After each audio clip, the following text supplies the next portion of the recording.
Welcome to Films and Stuff with your hosts, Pete Mitchell and Ethan Hunt. Hi, everybody. Welcome back to the Films and Stuff podcast. I am Ethan, joined, as always, most valuable Pete. Hey, Pete, how are you? I am great. How are you? I'm also great. It is big day today, Saturday. And every Saturday, as listeners know, we do our regular stream or skip segment of the Films and Stuff podcast. I kick it off. I introduce it.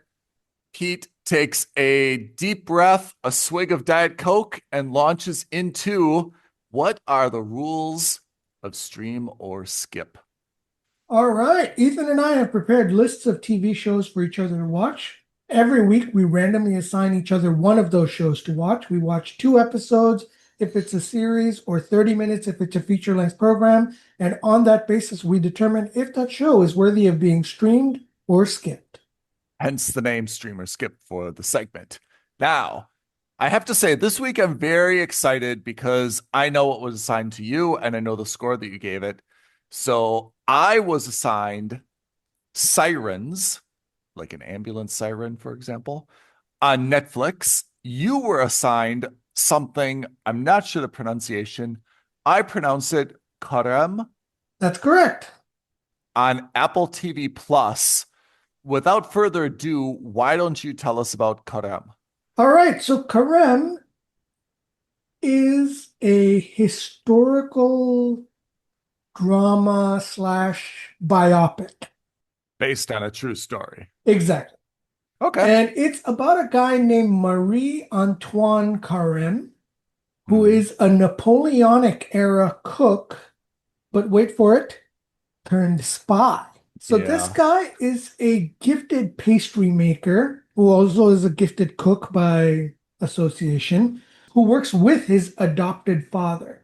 This takes place right after the French Revolution, where Louis the 16th has been executed, and Napoleon is the de facto new king. Although, of course, they don't call him a king because there's no more royalists. But he's not the president either because it's not a full-blown democracy at this point. And we're at that stage in history where France is still kind of determining who and what they are as a government and as a nation. In any case, his adopted father, Careme's adopted father, is arrested by Napoleon's police because Careme actually saves Napoleon's life, is offered a job by Napoleon, and Careme says, no, thank you. He doesn't want to do anything. He doesn't want anything to do with it. He's really just like, I'm happy being a pastry chef. I just want to work for my dad's patisserie, and that's all I want to do. Okay. So his father is arrested in retribution, and Careme is then coerced into working for Napoleon. And while working for Napoleon, he's scalped by somebody else and headhunted by someone else who wants to depose Napoleon and get rid of him. Okay. He's not a royalist either, but the point is that he thinks that Napoleon is bad for the country of France. He's a nationalist in the truest sense of the word. So he moves kitchens from Napoleon's kitchens to this other guy. This other guy is like the Ministry of Foreign Affairs, kind of like the head of the state, as it were.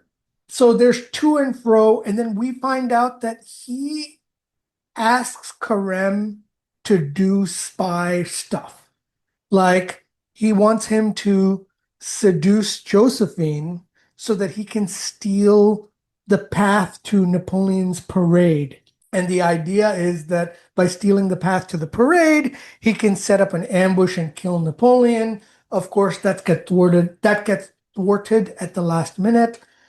And he finds himself doing all of these pseudo-espionage tactics throughout the course of his career at the behest of his employers, all in the name and effort of trying to get his father out of jail. 2 episodes in, I was like, it's fine. It's a mooch. It's okay. It's pretty cool, but it's not great. But then by the third episode, I realized, man, I am all in. Like it was so cool that he's not living a double life because he is genuinely a good cook and he is a pastry chef at heart. But he's like this really suave, very well educated guy, and he gets himself in these situations and he gets himself out of these weird situations. I don't know. I loved it. It's not all about cooking, although it figures prominently in every episode. It's the premise upon which the subterfuge is overlaid, and it is fantastic.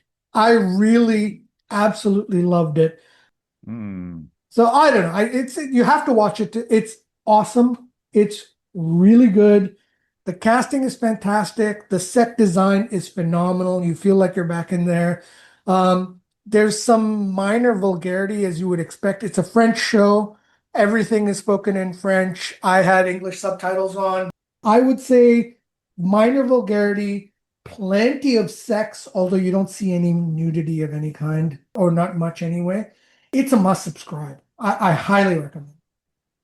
I have to say, when I assigned this to you, I felt a little bit sheepish. Like sometimes we assign something to each other and we say, like, oh, I feel like this is really up his alley. Like he's really going to enjoy this one.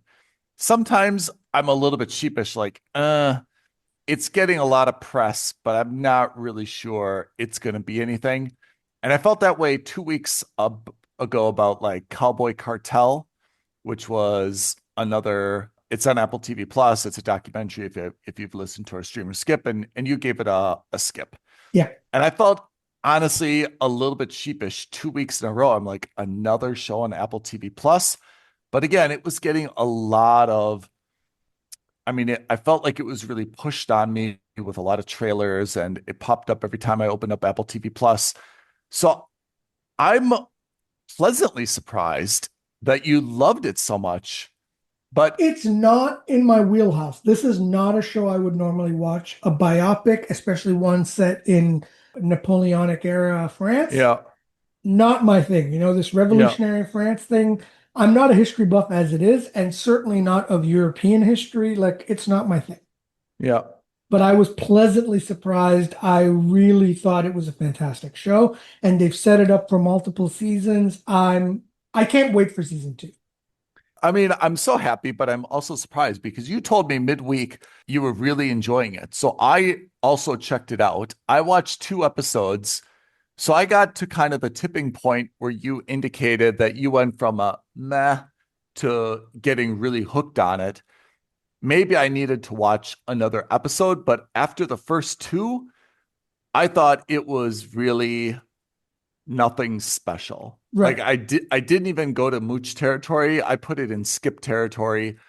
I just thought there was nothing special about it. Yes, it was well done. And yes, there was a lot of, you know, casting was great, characters are great, set design was great. I just thought in terms of like the storyline, I just wasn't invested in anything. And I guess it was a little bit, I don't want to say it's implausible, but you described the guy, the main character, Careme, accurately. I guess I was kind of a little bit surprised that he's an orphan turned excellent pastry chef, and he's kind of a renaissance man, and he's super handsome, and he's so charismatic, Yeah. and he does, and he's a fighter. I mean, he does everything well. And I was just kind of like, oh, I mean, it's like French James Bond, right? Like the perfect man, genetically engineered. He Yeah. can even make a souffle. And I was just kind of like, ho hum, like it's been seen before. I take your point. Maybe I needed to watch another episode, but after the first two, I thought it was pretty bland. But it's good to hear that there's actually something to it because Apple TV Plus has been pushing it pretty hard. Let's put things in perspective. Our rules are you have to watch at least 2 episodes. And yes, of Yeah, course, they're arbitrary episodes, but the reality also is, again, we've talked about this ad nauseum. yeah, There are thousands of shows on hundreds of streaming platforms. yeah, Putting aside 2 hours a week is not an insignificant ask in today's world. We're all busy. We all have lives. We all have Yeah. families. We all have things that we're doing. To set aside an hour per episode and sit down in a quiet room and watch it, it's a lot. It's not an insignificant ask. So, do I think it's a slow burn? Absolutely. Do I think it picks up its pace after the third episode? 100%. Do I blame you for your rating? Absolutely not. Because I was in the same boat. I was at best going to call it a mooch, at worst, Yeah. call it a skip. But, I had the time this week. I saw the third episode. I ended up loving it. And I finished the season that same night. I think we're going to find something interesting now where I review what was assigned to me because I think it follows a similar pattern. Sure. So I was assigned Sirens on Netflix. And just at kind of a first glance, if you just look at the cover only, you've got three very elegantly dressed women, and the color scheme is, let's call it Easter, aqua, pink, pastels. Not knowing anything about what the plot line is going to be, I would not look at that cover and be like, oh, that's probably going to appeal to me. I kind of assumed it was just by looking at the cover alone. It was kind of like a mother, daughter, grandmother, I'm sorry, Julianne Moore, thing, or friends or relatives or something like that. And it was just going to be a bunch of family drama. Yes and no. And spoiler alert, I almost gave this a must subscribe, and I did binge the entire season. Okay. Wow. Okay. It stars Megan Fahey, Millie Alcock, Glenn Howerton, Julianne Moore, and Kevin Bacon. So Julianne Moore and Kevin Bacon are married. They live in like the equivalent of Nantucket, some very posh, prominent, exclusive enclave in Massachusetts that you can only access by ferry and so forth. Millie Alcock is kind of the personal assistant of Julianne Moore's character. And they actually interact more as like best friends than kind of like boss and personal assistant. Millie's character is named Simone. She will, basically like text message her husband stuff, like help pick out outfits, kind of has like full autonomy over the household management and stuff. So they are really, really kind of aligned as not just boss and personal assistant, but kind of like as best friends managing this entire estate and the social calendar together. Unbeknownst to Julianne Moore's character, Millie Alcock's character comes from a very, very rough and tumble background. In fact, Millie had spent some time in foster care. Her mother had committed suicide. Her dad became an alcoholic because of that. And Millie has kind of what we think is a deadbeat sister who's Megan Fahey. Her character's name is Devin. So Devin actually has been reaching out to Millie's character, for weeks and weeks and weeks, months and months and months, can't get a hold of her. Somehow through social media realizes that she works at this place, and she shows up and basically wants to confront her sister saying, hey, like I'm taking care of our dad. I'm doing all the work to kind of keep everything together. And you're not even like responding to me or calling me or anything. Megan shows up as kind of like a hot mess, dressed as, I don't know what you would explain her as, someone who's kind of like from a rough and tumble part of like South Boston, maybe, for example. Millie Alcock is, as they remark, always dressed like an Easter egg, perfect hair, perfect summer dress, perfect everything, right? So there's a huge disparity between these two sisters. And Julianne Moore's character is like, whoa, I thought we were best friends. Where have you been hiding your sister? And why is your sister such a vulgar hot mess, right? Millie is like, okay, look, you can stay the night or stay the weekend, but then you got to get out of here. I've got this big social schedule to manage and you don't fit in and you're vulgar and you're crass. And honestly, I left that world behind. I want nothing to do with you. Like, I hate dad. And if you want to take care of him, that's your prerogative. If you don't want to take care of him and he just like drinks himself to death, that's fine and dandy as well. I just don't care. I've moved on with my life. That's the background to this. And then I would say everything beyond that is a lot of drama. And you see that Millie's character is actually very nuanced. She's holding a lot of, she's kind of repressing a lot of feelings about her childhood and stuff. Megan's character actually isn't as hot mess as she's first perceived. She's actually got a lot of grace and done a lot of good. And she actually dropped out of university to support her sister after the mom committed suicide. And there's a lot of history there. Julianne Moore is a psychopath, absolutely kind of like a Devil Wears Prada type of character. Kevin Bacon is just trying to manage a very difficult wife and, this huge social calendar that he's got going on. I wouldn't say that there's any big reveal or any big outcome. It's just kind of the disparity between these two sisters and how they try to kind of like reconcile. Millie is having a secret relationship with Glenn Howerton's character, which is she's trying to keep secret as well. So she's trying to balance a lot of things. And overall, I was extraordinarily surprised at how much I got into each of the characters. I was really a little bit emotionally invested in the plot and how everything went. And towards the end, you kind of come full circle in terms of who you think has their act together, who is more unstable, who's the character that you're supposed to actually like is not who, you're led to believe that you will like at the beginning of the show.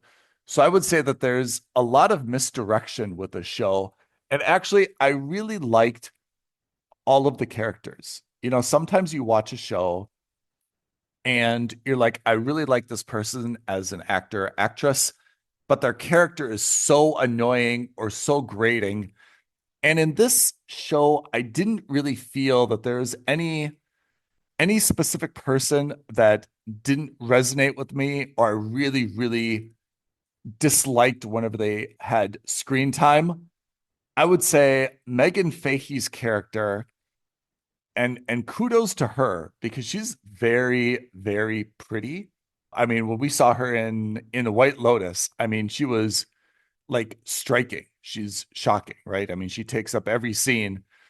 In this, she makes herself look very, very ugly, can I say? Or plain, can I say?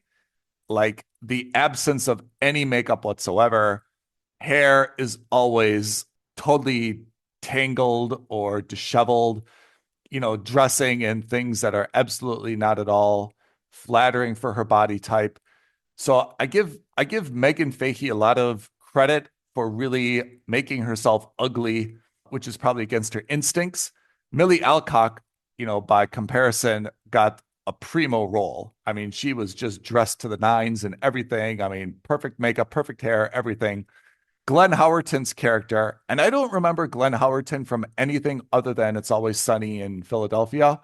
He plays a very interesting dude where I mean, he it's just a good character for him. He's kind of a dandy, kind of a wealthy guy who's got a lot of time on his hands. I like his character as well. Love Kevin Bacon's character. Probably the first movie or show I've seen in a long time where I really had a strong positive opinion on Kevin Bacon. Julianne Moore plays a psychopath character fantastically. The overall show, I have to say, I got into it more than I really thought that I would. So I toyed with giving it a must subscribe, but to be honest, there wasn't really any like big reveal or big plot in the show that like kept me hooked or that I needed to kind of see it through the end. It was more like, Oh, I'm really enjoying this. I'll watch another one. Oh, I really enjoyed that. I'll watch another one. More of a, instead of like oh, I've got to see how this ends. I cannot end without, knowing. So I give it a mooch. Is this something that would, dare I say, pass our mom test? I don't think so, because it's a little bit like for most moms, I think it's a little bit uppity. And I think that some of the drama is not really their style. I think that the moms wouldn't turn it off because it's not vulgar. There's not nudity. There's not really anything unbecoming. But I don't think it would really resonate with them as much as something that was a little bit more down to earth, for example. It had a little bit of like a high society. Sometimes that high society can appeal to the moms because they're like, oh, that's so aspirational, right? In this case, I felt it was a little bit more the ugly side of that. And I don't think it really would have appealed. I don't think they would have really embraced it, let's say. So that is Sirens on Netflix. I give it a mooch. Okay, great. That was a relatively successful week for Streamer Skip. I have rolled our virtual die. So what are we watching next week? Next week, we are both on Netflix. You have a British, let's say, investigation drama called Department Q, which I have heard is getting high marks.